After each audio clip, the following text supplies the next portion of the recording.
Hello everyone, welcome to our channel. இன்றைக்கி இந்த சிம்பிளான ஒரு ஆரி எம்ப்ராய்டரி ஒர்க் தான் பார்க்க போகிறோம். ஃபஸ்ட்டு நம்ம நெக்லைன் ட்ரா பண்ணிக்கலாம். ஃபேப்ரிக் க்ளூ யூஸ் பண்ணி ஸ்டிக் பண்ணிக்கலாம். ஸோ ஃபஸ்ட்டு ஃபேப்ரிக் க்ளூ வந்து அந்த லைனில் வந்து போட்டுக்கலாம். ஸோ அடுத்ததுக்கு வந்து ஃபஸ்ட் லைன் வந்து நம்ம வந்து பால் செயின் யூஸ் பண்ணுறோம். ஃபஸ்ட் லைன் வந்து பால் செயினை ஸ்டிக் பண்ணிக்கலாம். நெக்ஸ்ட்டு செகண்ட் லைனுக்கு க்ளூ அப்ளை பண்ணிக்கலாம். செகண்ட் லைன் வந்து நம்ம வந்து ஸ்டோன் செயினில் ஸ்டிக் பண்ண போகிறோம். Second line stone chain.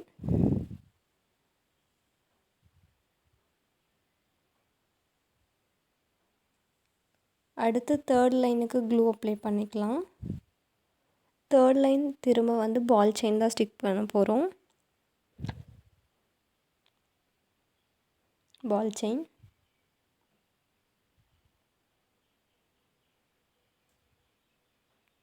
So neck முடிச்சிட்டோம். அடுத்தது இந்த மாதிரி ஒரு ஷேப்பில் ஹாஃப் ரவுண்ட் வந்து கட் பண்ணி எடுத்துக்கலாம். ஒரு பேப்பர் இல்லைன்னா கார்ட்போர்டில் கட் பண்ணி அதை வந்து மார்க் பண்ணிக்கலாம்.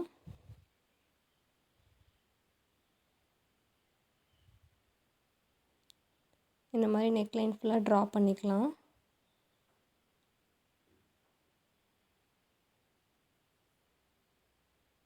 இதில் வந்து க்ளூ அப்ளை பண்ணிவிட்டு இதுக்கும் வந்து நம்ம வந்து பால் செயின் வந்து இந்த ஷேப் கலவாக ஃபஸ்ட்டே கட் பண்ணி வச்சுக்கலாம்.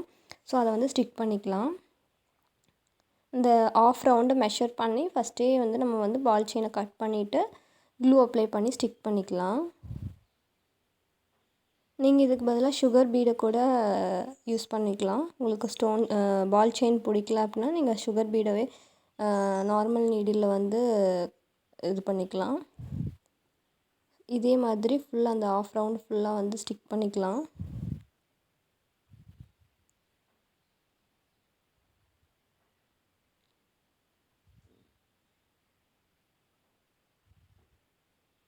கரெக்டாக அந்த ஷேப்பில் வந்து போட்டு ஒட்டிக்கலாம். க்ளூ ட்ரை ஆனதுக்கப்புறம் நார்மல் நீடில் யூஸ் பண்ணி ஒரு சேஃப்டி ஸ்டிச்சஸ் போட்டுக்கலாம். அடுத்து இப்போ வந்து நீங்கள் வந்து embroidery thread, hand embroidery thread use பண்ணிக்கலாம். உங்களுக்கு நல்லா ஷைன் வரணும் அப்படின்னா நீங்கள் வந்து சில்க் த்ரெட்டே யூஸ் பண்ணிக்கோங்க. நான் இப்போ வந்து எம்ப்ராய்டரி த்ரெட்டை வந்து நார்மல் நீடில் போட்டு யூஸ் பண்ணுறேன். உங்களுக்கு ஷைன் வேணும் அப்படின்னா கண்டிப்பாக நீங்கள் வந்து சில்க் த்ரெட் யூஸ் பண்ணுங்கள். நான் இப்போ இதுக்கு வந்து எம்ப்ராய்டரி த்ரெட்டு தான் யூஸ் பண்ணுறேன்.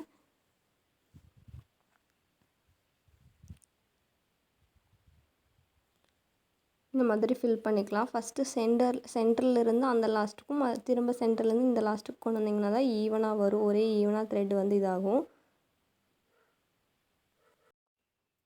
இதே மெத்தடில் இந்த டிசைன் ஃபுல்லாக போட்டுக்கலாம். ரொம்ப ஈஸி தான். உங்களுக்கு சில்க் த்ரெட்டாக இருந்தால் கூட கொஞ்சம் கஷ்டமாக தெரியும். ஃபஸ்ட்டு ட்ரை பண்ணும்போது நீங்கள் வந்து எம்ப்ராய்டரி த்ரெட்டில் ஒர்க் பண்ணுங்கள். ப்ராக்டிஸ் ஆனதுக்கப்புறம் சில்க் த்ரெட்டை ட்ரை பண்ணுங்கள். கொஞ்சம் அது கஷ்டமாக தோணும் ஃபஸ்ட்டு எடுத்தது அதில் பண்ணிங்கன்னா. ஸோ இதே போல் ஃபுல்லாக எல்லா டிசைன்லேயும் நம்ம த்ரெட் ஒர்க் பண்ணிக்கலாம். ரொம்ப ஈஸி மெத்தட் தான். ஃபுல்லாக ஒர்க் முடித்து பார்க்கும்போது உங்களுக்கு வந்து ஒரு கிராண்ட் ப்ளவுஸ் லுக் கிடைக்கும். இந்த மாதிரி சென்டர்லேருந்து போட்டிங்கன்னா தான் வந்து ஒரே ஈவனாக வரும். நீங்கள் அந்த லாஸ்ட்லேருந்து வந்தீங்க அப்படின்னா இந்த மாதிரி ஈவனாக த்ரெட் வராது. ஸோ அதுக்காக தான் சென்டர்லேருந்து அந்த சைடு பாதியும் இந்த சைடு பாதியும் போடுறோம். பார்க்கும்போதே எவ்வளோ ஒரு நீட் ஃபினிஷிங்காக தெரியுது. ஸோ யார் வேணாலும் பிகினர்ஸ்லேருந்து யார் வேணாலும் ட்ரை பண்ணலாம். ஸோ ஆரி நீடில் உங்களுக்கு போட முடியலை அப்படிங்கிறவங்க இந்த மாதிரி நார்மல் நீடில் யூஸ் பண்ணலாம்.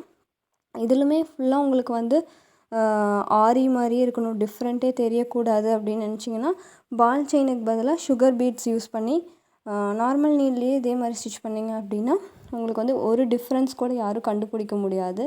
ஸோ வேணும்னா நீங்கள் அந்த மாதிரி கூட ட்ரை பண்ணி பாருங்கள். ஸோ அந்த கர்வோட எட்ஜஸில் இந்த மாதிரி பீட்ஸ் யூஸ் பண்ணிக்கலாம்.